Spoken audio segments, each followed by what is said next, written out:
So yeah, do you want to do the cover? Was that loud? That was a bit more windy. Oh, that was a bit weak, wasn't it?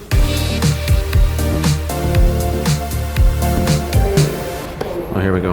Okay, I'm gonna smash it like I'm a grown man.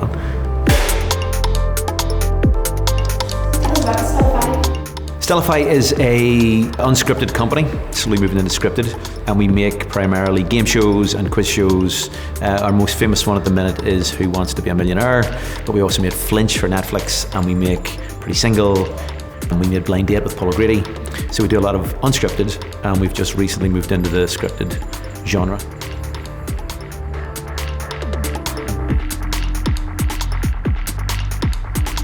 The show we're most proud of at Stellify is usually the one we're making currently, but I think the one we're most proud of at the minute is Who Wants to Be a Millionaire, the fact that we rebooted it for its 20th anniversary and that we're still on the air. And we're really proud of it because it's the show that me and Matt, my business partner, we watched growing up with our family. And now my parents are watching it, my parents watching it with her grandkids. So yeah, we're really very proud of that.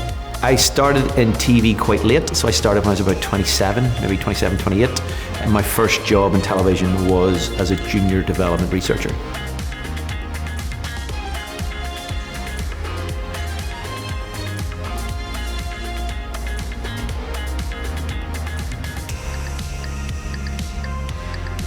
Which I did for about 8 or 9 years and worked my way up to exec producer.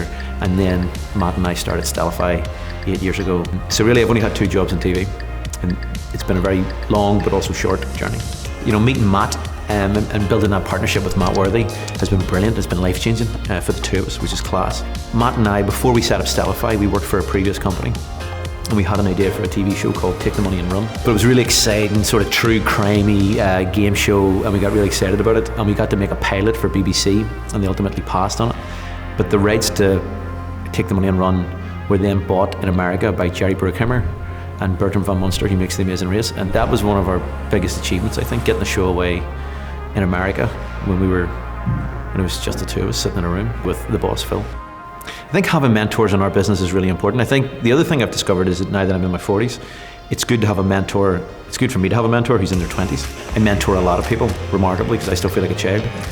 And that's useful in some ways, but I need the next generation coming up to tell me what's happening, because I genuinely don't know. And if we're going to stay relevant, them mentoring me is actually more useful to me than me mentoring somebody else. I'm going to say this and I'm going to stumble over my words, so you might need to retake this 1,000 times, but I would rather be wrong about thinking I'm right than be right about thinking you're wrong and do nothing about it. People have made decisions I didn't necessarily agree with, that I wanted to go a different way. I didn't speak up and it ended badly, but it comes with confidence, it comes with experience. You know, you're not that way at the start of your career, but you certainly are in the middle or near the end, depending on, you know, how old you are. We have always found the industry to be, it sounds like it's difficult, and it is, because everything's hard, but everybody we've met and worked with, for the most part, have been great, and people are universally really nice. I actually mean that as well, I'm not even making that up, I actually mean that. Not trying to be nice, that's actually true. People are universally really nice. You said earlier that you're quite competitive. I am competitive, yeah. I like knowing where the finish line is, and when someone beats me, which happens more often than not, I like to compare myself against where I got beaten, because that bit, I don't mind being beaten, but I'm more interested in by how much and whether or not that can be adjusted. So even though I know I'm never going to win, but can I make it slightly smaller next time, or slightly smaller? So yeah, competitive. Yeah, it's good to be competitive if you're nice with it. Matt and I are really sort of clear about the things we look for in a person when they come to work at the company. And we always say we would back enthusiasm and optimism over experience. And even if you haven't got the skills, we can teach you the skills, or we have people working at Stellify who know more than we do, and if you want to work in that department, we can get them to teach you the skills and so forth. What we can't teach people is optimism and enthusiasm, and so when we see that, we always back it. I would back that every day of the week. There are real skills you can get now, which, you know, were harder to come by when I was starting out, which is you can learn Photoshop, you can learn cameras, you can learn editing, because now you can do it at home. But you can demonstrate how good you are now with your socials, and you know, you can create your own content. It's the access points are easier than they've ever been in terms of creating material. As hard as this business is, you know, and it can be quite of a grind because there's lots of disappointment, lots of rejection. If you stay optimistic, you stay enthusiastic, everything else kind of falls into place.